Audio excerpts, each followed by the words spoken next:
देश की सियासत का मुद्दा एक बार फिर मंडल बनाम कमंडल की तरफ रुख कर रहा है, क्योंकि एक तरफ बीजेपी के बड़े बड़े नेता राम के नाम पर चुनावी मैदान में हैं, तो दूसरी तरफ इंडी गठबंधन के साथी जाति की राजनीति को हवा दे रहे हैं। जिस पर मोहर तब लग गई जब बिहार में आरक्षण के दायरे को 75% तक बढ़ाने वाला रिजर्वेशन बिल पास हो गया।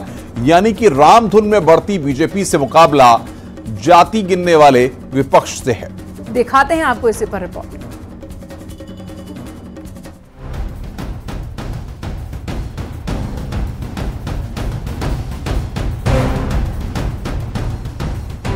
चुनावी राज्यों में नेताओं की जुबान पर राम का नाम है। राम काज किने बिनु मोहि कहां विश्राम। मंच जो भी हो, हर सभा में राम मंदिर का गुणगान हो रहा है। उत्तर प्रदेश में राम जन्मभूमि में भव्य मंदिर के निर्माण के साथ साथ नई अयोध्या को एक बार देखेंगे, आप भी हसरत में पड़ जाएंगे कि वाह, यही अयोध्या पूरी है। तो दूसरी तरफ विपक्षी नेताओं की जुबान पर जातीय जनगणना है। केंद्र सरकार भी इसका जाति आधारित जनगणना करा ले और उसके बाद और भी जो जरूरत पड़े तो 50 की जगह पर हम लोग बिहार में कर रहे हैं 65।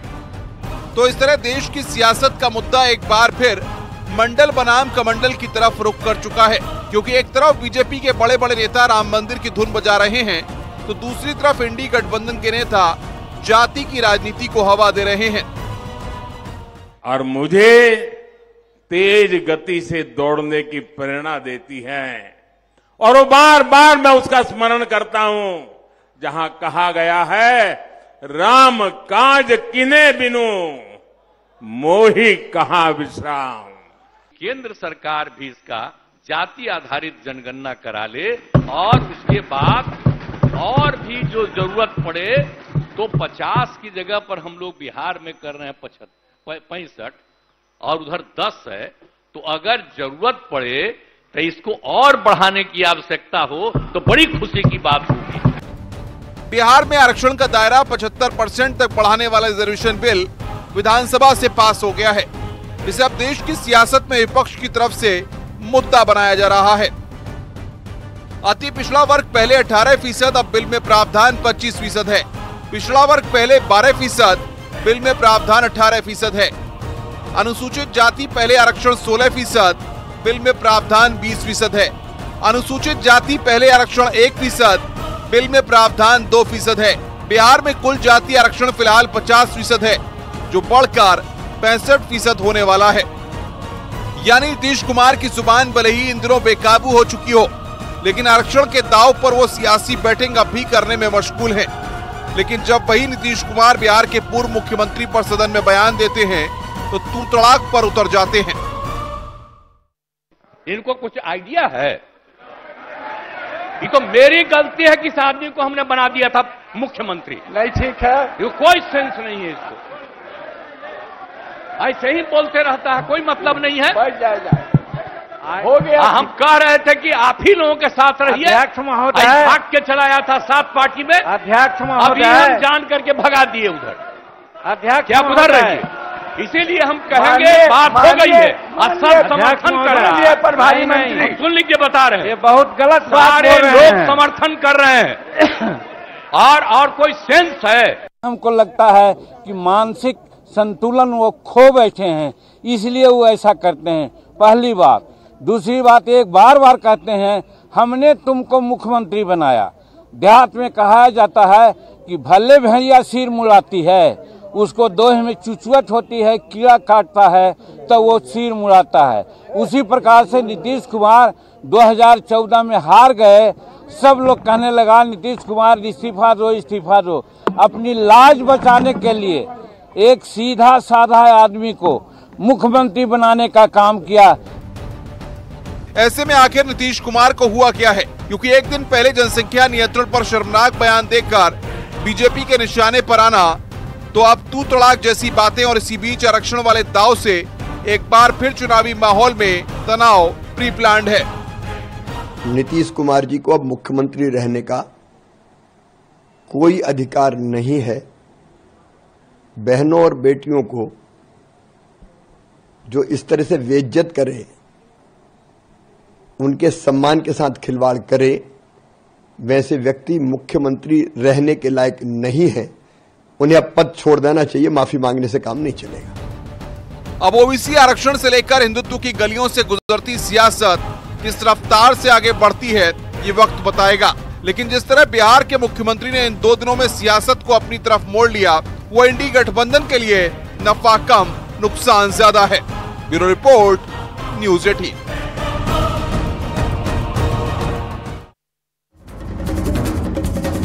रामलला के द्वार योगी सरकार ने वो इतिहास रच दिया है जो अभी तक किसी सरकार में नहीं हुआ। पहली बार अयोध्या में कैबिनेट की बैठक हुई है जिसमें 14 अहम प्रस्तावों पर मुहर लगी, जिसकी जानकारी खुद मुख्यमंत्री योगी आदित्यनाथ ने दी। सीएम योगी ने कहा अयोध्या को सोलर सिटी के रूप में विकसित किया जाएगा।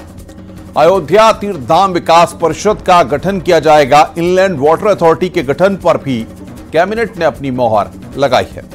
अयोध्या से जुड़े धार्मिक प्रस्तावों को भी बैठक में मंजूरी मिली। साथ ही सीएम योगी ने कहा कि अयोध्या में राम मंदिर का म्यूजियम बनेगा और अयोध्या शोध संस्थान अंतर्राष्ट्रीय संस्थान घोषित होगा। साथ ही सीएम योगी ने अयोध्या के उद्धार के लिए कई अहम परियोजनाओं का भी जिक्र किया है। यानी 2024 में अयोध्या वाया दिल्ली की तैयारी लगभग पूरी हो चुकी है। इसी पर दिखाते हैं आपको एक रिपोर्ट।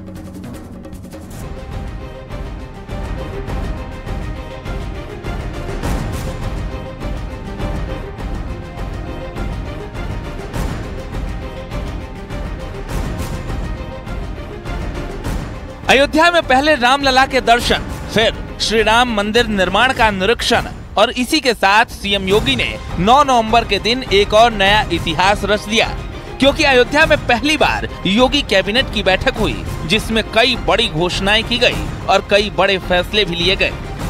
योगी कैबिनेट बैठक में 14 प्रस्ताव लाए गए। सोलर सिटी के रूप में विकसित होगी अयोध्या। अयोध्या तीर्थधाम विकास परिषद का गठन होगा। इनलैंड वाटर अथॉरिटी के गठन पर मुहर लगी है। अयोध्या से जुड़े धार्मिक प्रस्तावों को भी मंजूरी मिली है। तो वही कैबिनेट बैठक के बाद सीएम योगी ने कहा कि अयोध्या में पहले से डबल इंजन की सरकार के सहयोग से 178 परियोजनाएं चल रही हैं। पीएम मोदी की इच्छा है कि अयोध्या को दिव्य और भव्य बनाने के लिए अयोध्या तीर्थधाम की तरह डेवलप किया जाए। आने वाले श्री राम जन्मभूमि में भगवान रामलला के भव्य मंदिर निर्माण के उपरांत रामलला के मंदिर में विराजमान होने के बाद श्रद्धालुओं और पर्यटकों की जो भारी संख्या यहाँ पर आने जा रही है, उसको ध्यान में रखते हुए यहाँ पर श्री अयोध्या धाम तीर्थ विकास परिषद के गठन का भी एक प्रस्ताव रखा गया है और इसको हमारी कैबिनेट ने पास किया है।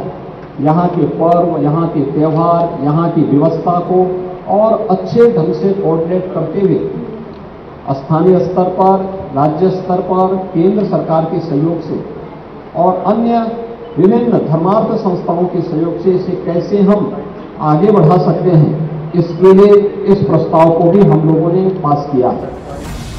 2017 में बीजेपी के सत्ता में आने के बाद अयोध्या योगी सरकार के शीर्ष एजेंडे में रहा है। केंद्र और प्रदेश सरकार को मिलाकर इस समय हजारों करोड़ की योजनाओं पर काम चल रहा है और राम मंदिर को चुनावी एजेंडे में भी शामिल किया जा रहा है, जिसका ताजा तरीन उदाहरण अयोध्या में कैबिनेट की बैठक है। कैबिनेट में कुल 14 प्रस्ताव आए। इन 14 महत्वपूर्ण प्रस्तावों में जो प्रस्ताव थे, सबसे पहला प्रस्ताव था उत्तर प्रदेश के अंदर पहली बार इनलैंड वाटरवे अथॉरिटी का गठन, यानी उत्तर प्रदेश अंतर्देशीय राजमार्ग प्राधिकरण के गठन का एक प्रस्ताव है। हम सब जानते हैं कि उत्तर प्रदेश के बारे में ये कहा जाता था कि उत्तर प्रदेश एक लैंडलॉक्ड स्टेट है। दुनिया के अंदर भी और देश के अंदर भी उन देशों ने प्रगति की जिनके पास जितना बेहतर जलमार्ग है। यानी चुनावी लिहाज से भी अयोध्या सियासत के केंद्र में है, क्योंकि मौका जो भी हो पीएम मोदी और सीएम योगी 22 जनवरी को प्राण प्रतिष्ठा की तारीख याद दिला रहे हैं और एक अहम वादे को पूरा करने की घोषणा कर रहे हैं। Bureau report, news 18।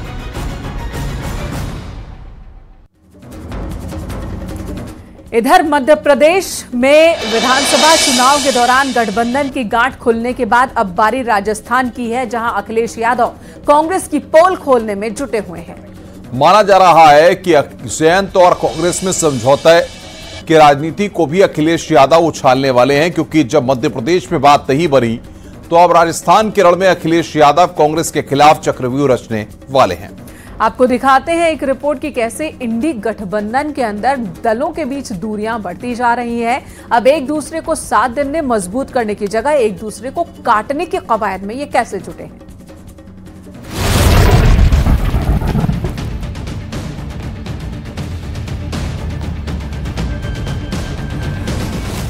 पहले उत्तर प्रदेश में मोलभाव, फिर मध्य प्रदेश में सीट पर तनाव, तो अब राजस्थान के चुनाव में कांग्रेस के खिलाफ अखिलेश नया दांव चलने वाले हैं और उन सीटों पर कांग्रेस को चुनौती दे रहे हैं जहां कांग्रेस के प्रत्याशी जीत का दम भर रहे हैं।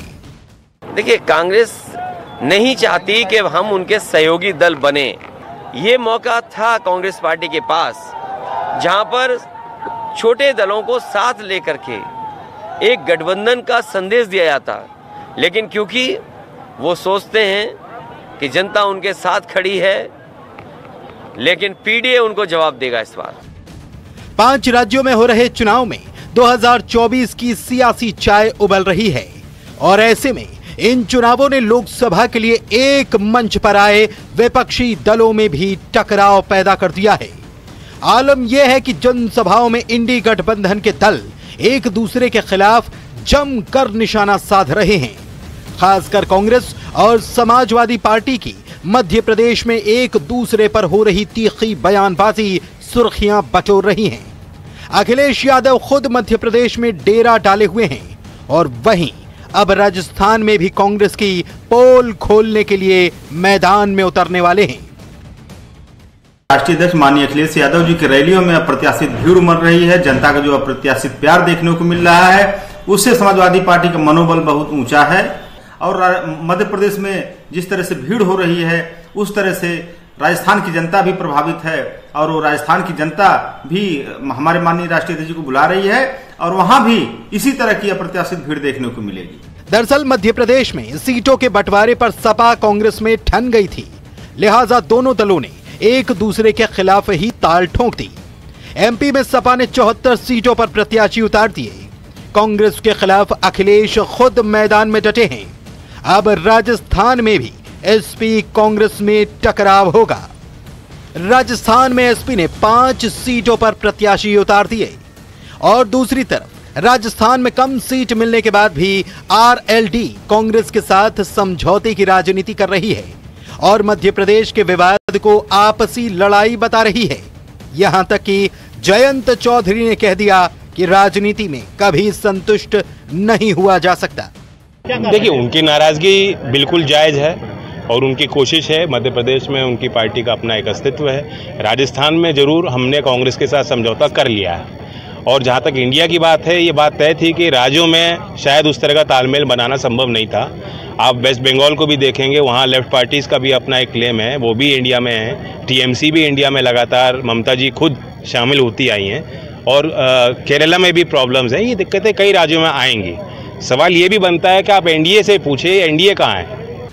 यानी एक तरफ कांग्रेस और आरएलडी साथ साथ चुनाव लड़ रही हैं, तो दूसरी तरफ राजस्थान में अब अखिलेश कांग्रेस की पोल खोलने की तैयारी कर रहे हैं, जिसका असर एक बार फिर से इंडी गठबंधन की एकजुटता पर पड़ने वाला है। कि मध्य प्रदेश की जनसभाओं में जिस तरीके से भीड़ उमड़ रही है, उसको देखते हुए राजस्थान के समाजवादी नेताओं और उनके समर्थकों में उत्साह है। लिहाजा वो अखिलेश यादव की रैली की डिमांड कर रहे हैं। इसको लेकर पार्टी में मंथन चल रहा है। जल्द ही अखिलेश यादव के राजस्थान कार्यक्रम को लेकर घोषणा की जाएगी। वीडियो जर्नलिस्ट रमेश रत्नाकर के साथ संदीप पांडे, न्यूज 18 दिल्ली।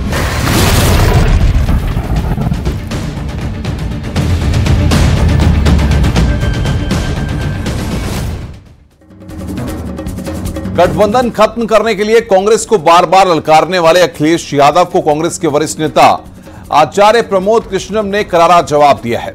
न्यूज 18 के मैनेजिंग एडिटर अमीश देवगन के सवाल पर प्रमोद कृष्णम ने क्या कहा, आपको सुनाते हैं। अभिषेक सोम हो सकते हैं, वो बड़े नेता नहीं है, बड़े प्रवक्ता नहीं है, एक सामान्य नेता है, ऐसा मान लेते हैं। मतलब प्रवक्ता है, नेता है, लेकिन अखिलेश जी के बराबर नहीं है। अखिलेश जी ने भी तो बोल दिया, बचता क्या है बचाने को, ढकता क्या है ढकाने को, छुपता क्या है छुपाने को। बताइए, सब लुट रहा है। देखिए अमीश जी, देखिए मैं एक बात, एक सेकंड होल्ड करिए। अमीश जी, एक बात मैं साफ तौर से कहना चाहता हूं और कान खोल के सुन ले सारा हिंदुस्तान, कि कोई गलतफहमी में ना रहे। अगर अखिलेश जी ऐसा मानते हैं कि कांग्रेस पार्टी धोखेबाज पार्टी है, अगर अखिलेश जी ऐसा कहते हैं कि कांग्रेस पार्टी गलत पार्टी है, कहते नहीं है, कहा है। अखिलेश जी ऐसा कहते हैं कि कांग्रेस और बीजेपी मिली हुई है, तो फिर इंडिया गठबंधन में रहने का अखिलेश जी को कोई अधिकार नहीं है।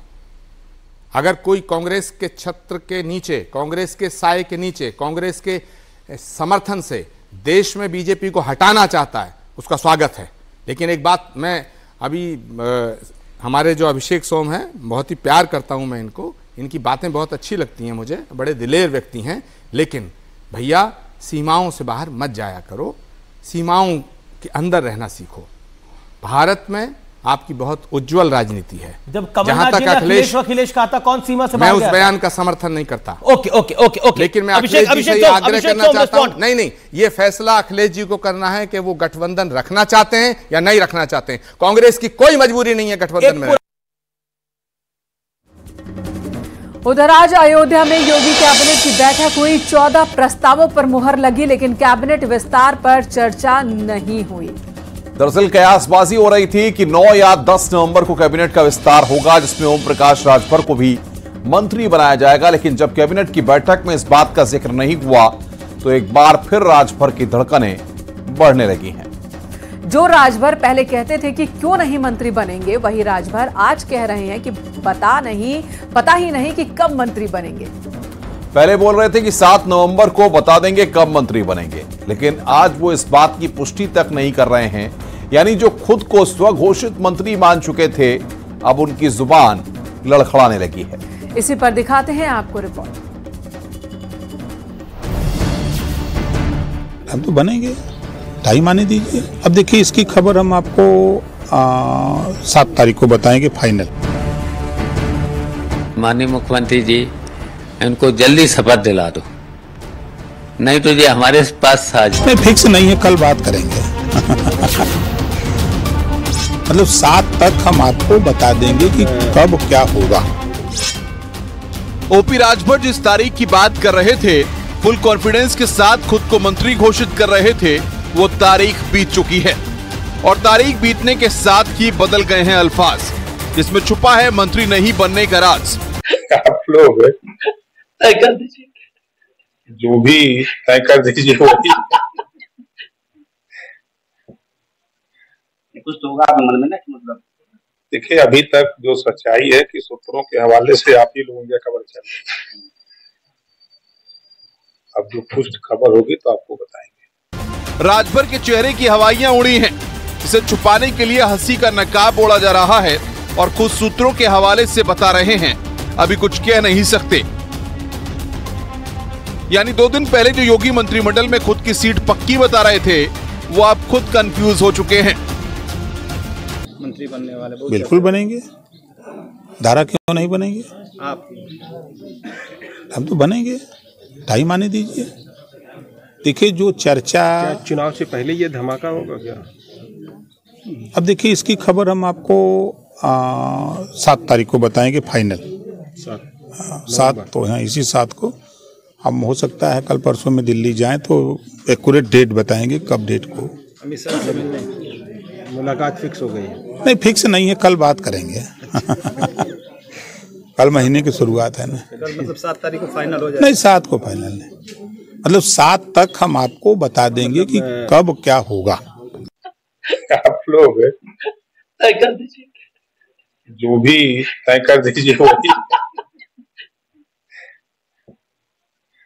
कुछ तो होगा आपके मन में ना, मतलब देखिए, अभी तक जो सच्चाई है कि सूत्रों के हवाले से आप ही लोगों की खबर चल रही है।